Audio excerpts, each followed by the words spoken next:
My fiancé said, "My parents think you're not good enough. We need a break." I calmly replied, "I understand." Then I cashed out my share from the joint account we were using for the wedding she'd already secretly canceled. Her break became permanent and expensive. I'm 32 male. Until 3 weeks ago, I was marrying Nicole, 29F, next spring. 4 years together, save the dates out, impressive venue booked, her dream mostly.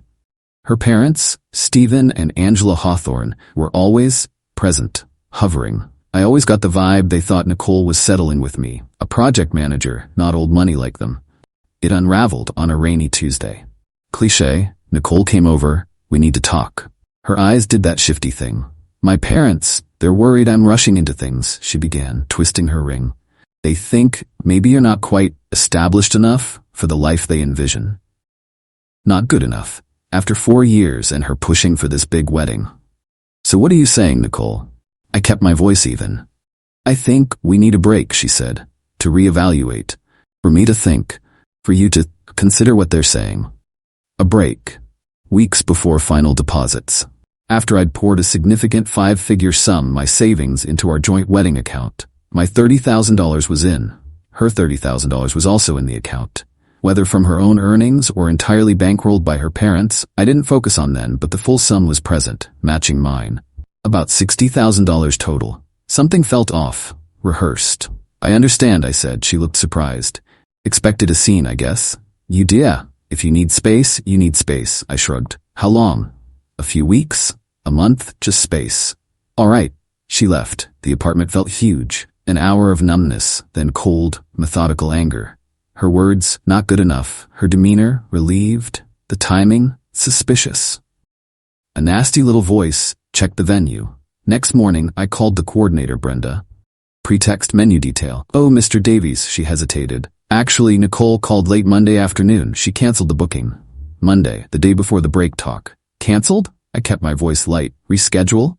"No. Full cancellation. Unforeseen circumstances," she said. "The initial $10,000 deposit is non-refundable, of course."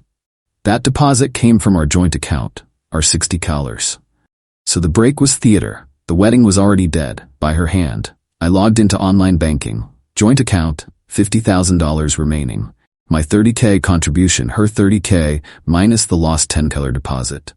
My half of that remaining $50K was $25,000. It was my money.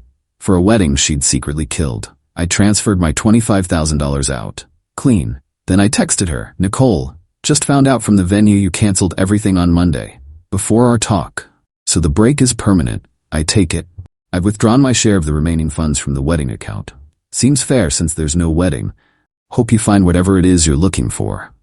Blocked her. Her parents. Her best friend Amy. Sometimes, understanding is a very expensive lesson for someone else. Update 1. A week since the text. The silence didn't last. Blocking is merely a suggestion these days. Thursday morning, voicemail from an unknown number. "Nicole. Angry, not sad. Justin, what on earth do you think you're doing? You took money from our wedding account. You can't just do that. Call me immediately." Our wedding, the one she canceled. Delusional. Didn't call. Emails followed. From Nicole. Urgent, financial error. You've made a huge mistake. Gist. I'd stolen from her. I was petty, ruining her. The break wasn't a breakup, a likely story. Her parents were disgusted. Return her money. My $25K magically became her money. She waffled about the venue cancellation being not finalized when she realized I knew. "Lady, full cancellation is pretty final." Then Angela, Nicole's mother, got my work email. Masterpiece of passive aggression. "Justin, Nicole is distraught. While we expressed minor reservations, your actions have been disproportionate and cruel. You have taken funds earmarked for deposits. Nicole is now in a terrible position. As a gentleman, you should rectify this oversight at once." Rectify this oversight. Love that. As if I accidentally tripped and my money fell out of her account. The $10K venue deposit was already gone. $5K to mine, $5K hers. My withdrawal of $25K from the remaining $50K left her with her exact $25. Math. It's not that hard. My one reply, to Angela CCing Nicole. "Dear Angela, Nicole canceled the wedding venue on Monday, October 9th, before informing me she wanted a break. The funds were for that wedding. No wedding, so I reclaimed my portion. Nicole has her full contribution. Any further commitments are her own. Matter closed. Red flag to a bull, apparently. Weekend barrage, missed calls, frantic emails. Nicole, the caterer needs their deposit. The photographer, I paid some of that from my personal account, assuming the joint money was there. You owe me. Her claims about these other vendor payments, supposedly made from her personal account, gave me pause. If true, the timing would be crucial. More things to verify, I supposed. Her brother Brandon, 31M, messaged me on a professional networking site. Justin, man, what's your deal? Nicole's a mess. Mom and Dad are concerned. Give her the money back. Be the bigger person. It's just money. It's just money. Easy for him to say. The bigger person doesn't lie or secretly cancel weddings. Saturday night, looking at an old photo, we were happy, felt like a fool, a flash of regret. Then I remembered not good enough. The calm returned. This is about facts, not emotion. She made choices. She's facing the price tag. Her break is permanent and expensive. Good. Update 2 a few weeks later, the temperature's up. Not by me. I'm still Switzerland. Cool, calm, and collecting receipts. Nicole and the Hawthorns, Stephen, Angela, and Brandon as attack dog have doubled down. It's almost impressive. Dirty tricks. Social media vague booking. Nicole's sad, cryptic posts. Trust betrayed, picking up pieces. Amy, her friend, cheering her on. He never appreciated you. Annoying, but ultimately hot air. The shared items gambit. Nicole emailed a demand list for items from my apartment. Some gifts from her, fair enough. But then my stuff bought pre-Nicole. Sound system, art, logic. We enjoyed them together. No, that's not how ownership works. She also demanded some kitchen gadgets that were wedding shower gifts sent to my address from my relatives, clearly intending them for herself rather than for return to the givers. The audacity. The financial fog machine. This is the big one. She's now claiming she fronted thousands for various wedding things, dress alterations, deposits for smaller vendors, from her personal accounts, with the understanding she'd be reimbursed from the joint wedding fund. As I looked into it, I found she had produced some invoices. The problem? I never agreed to reimburse her for personal wedding attire from the joint fund. Her dress was her dress. My suit was my suit. Those deposits she was claiming? I discovered some of them were dated after she canceled the main venue. So she canceled the wedding, then continued to spend money on... what exactly? A phantom wedding?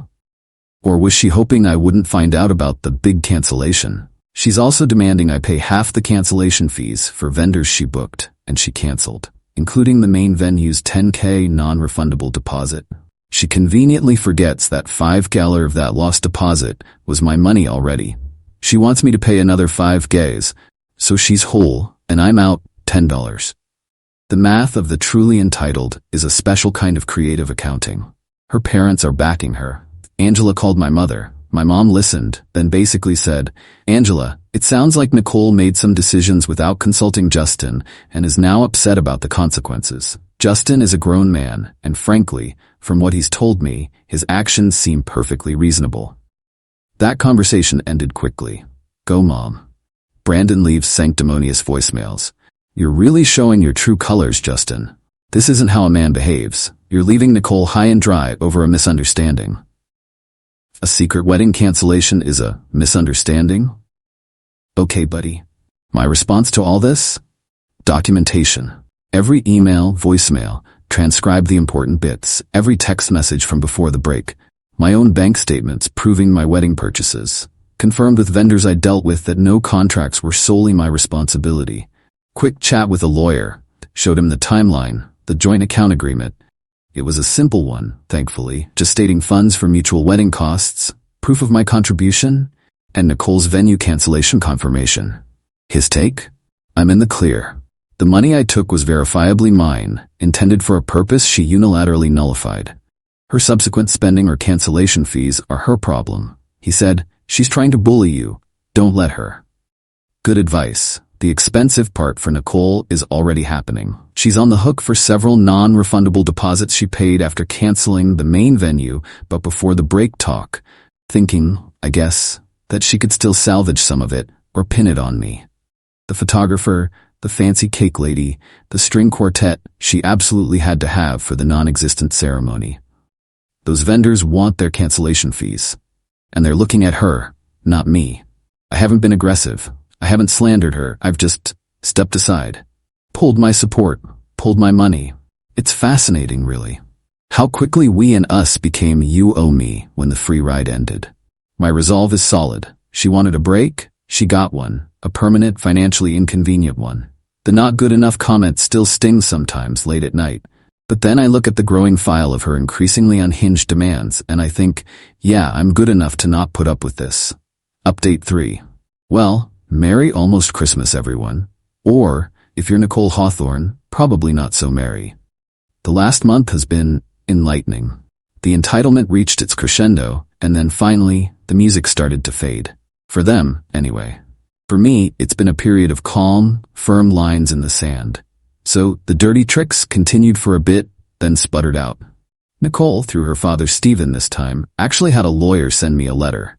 It was full of bluster. Misappropriation of joint marital funds. We weren't married. Emotional distress, breach of promise, to marry, the one she called off.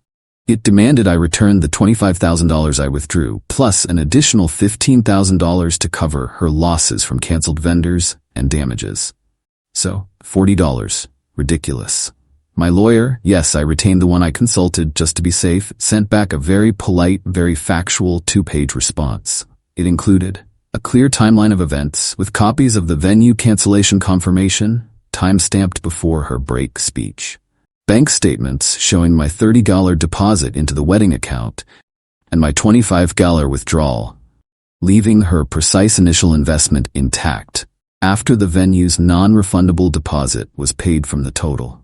A gentle reminder that any contracts with other vendors were entered into by Nicole, and any cancellation fees were her responsibility, especially those incurred after she'd already secretly canceled the primary wedding arrangement. A firm statement that there was no legal basis for her claims, and any further attempts to pursue this would be met with a counterclaim for harassment. We never heard from their lawyer again.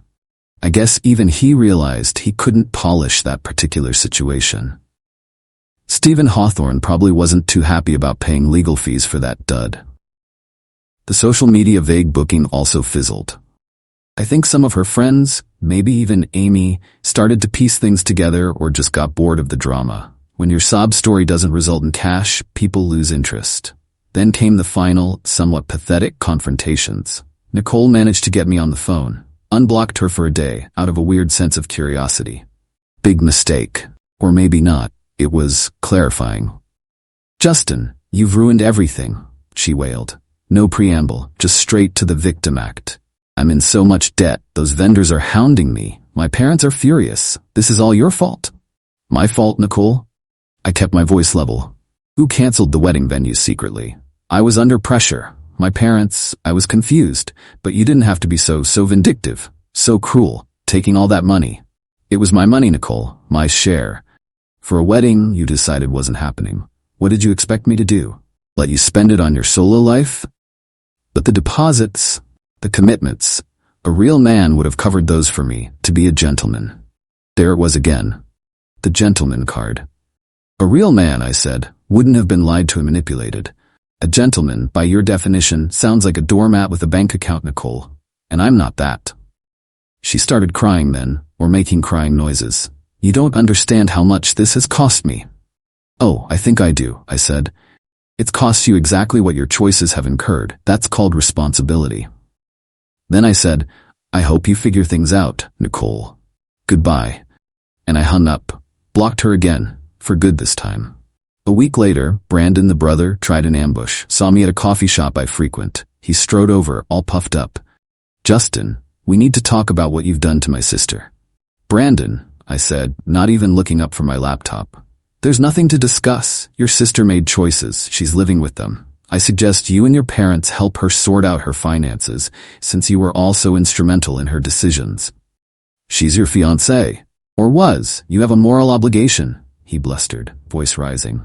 People were starting to look. "No, Brandon, I don't. My only obligation was to a partnership, and she dissolved that without telling me. The only thing I did to your sister was refuse to pay for her mistakes." "Excuse me." I got up and left. He looked like he was about to explode. Let him. The fallout for Nicole, from what I've pieced together from the edges of our now severed social circles, has been significant. The thousands she claimed to have fronted for various wedding bits and pieces? Turns out, many of those were put on a credit card. Her credit card, with a hefty interest rate. The vendors she ghosted after canceling? Some of them were small businesses. They pursued their cancellation fees, as they should. The pressure from her parents is apparently immense, not in a supportive way, but in an Angela is mortified by this public failure and Stephen hates wasting money kind of way. They're probably helping her financially, but I guarantee it comes with a lifetime supply of, I told you so, and how could you be so foolish? Her grand vision of a perfect wedding, likely bankrolled by a combination of my savings and her parents' desire for status, imploded. And she's left holding the bag for all the pieces she tried to keep juggling after she'd already dropped the main one. I did get one final, unexpected email. From Amy, Nicole's best friend. Justin, I know I was pretty awful in some of my comments. I only heard Nicole's side, and she was very convincing. I've started to see things a bit differently. She's a mess, and honestly, she's not taking much responsibility. Just wanted to say, I get it now. Sorry. Didn't reply to that either. But it was something. So the revenge, it wasn't loud, it wasn't explosive. It was just me, calmly stepping out of the line of fire and letting the shrapnel from her own grenade hit her. She wanted a break, thought I wasn't good enough. Fine. She got to see what good enough for her parents' standards would actually cost when my contribution was removed from the equation. It was expensive. Very. Final update. It's been nearly 5 months since that last phone call with Nicole, and about 7 since my world tilted on its axis. Figured I owed a final update to those who followed this mess. Life moves on. It's quieter now. The anger has mostly faded, replaced by a kind of weary pragmatism. I don't rejoice in Nicole's financial struggles, but I don't lose sleep over them either. She built that bed, she's sleeping in it. From what little I hear through the grapevine, it's a small world, even when you try to shrink yours. Nicole is still dealing with the financial fallout. She had to move back in with Stephen and Angela for a while to save money, which I imagine is its own special kind of hell for all involved. The dream wedding debt is apparently a sore subject. She's working, but those vendor cancellations and perhaps some ill-advised spending in the immediate aftermath of our split hit her hard. There's no talk of her dating anyone new. I suspect her confidence, and perhaps her parents' willingness to fund another social experiment, took a beating. Angela and Stephen Hawthorne are, from all accounts, back to their usual selves, probably lamenting their daughter's choices and subtly, or not so subtly, blaming everyone but themselves for their part in pressuring her. Brandon, I've heard, still thinks I'm a villain, but his opinion matters less to me than the price of coffee. As for me, the $25,000 I'd withdrawn from the joint account in the very beginning went straight back into my savings where it belonged. I kept the engagement ring, it's in a safe deposit box. Maybe one day I'll sell it, or maybe it'll just be a very expensive reminder. Haven't decided. The not good enough line still echoes sometimes, usually when I'm tired or a sad song comes on the radio. It's a scar, I guess. It made me reevaluate a few things, made me more cautious. Trust is a fragile thing, easily broken, harder to rebuild. I've been on a few dates, nothing serious. I'm not in a rush. There was no dramatic courtroom showdown, no public shaming, beyond what she brought on herself. My revenge, if you can call it that, was simply to hold her accountable to her own actions. I didn't stoop to her level. I didn't engage in mudslinging. I just stated facts, protected my assets, and walked away. Her entitlement, her lies, and her parents' snobbery created a perfect storm, and all I did was refuse to be its funding source. The most satisfying part? Knowing I handled it with a calm I didn't know I possessed, that I didn't let them break me down or manipulate me further. The moral justification was always clear. She lied, she deceived, she tried to make me pay for it. I simply said no. So yeah. Life isn't a fairy tale. Sometimes the princess reveals herself to be more interested in the royal treasury than the prince, and sometimes the not good enough guy turns out to be good enough to see through the deception and walk away with his dignity and his savings intact. It's not a happy ending in the traditional sense. A 4-year relationship ended in a pretty ugly way, but it's a real ending, and I'm okay. I'm moving forward. That in itself feels like a victory. Thanks for listening.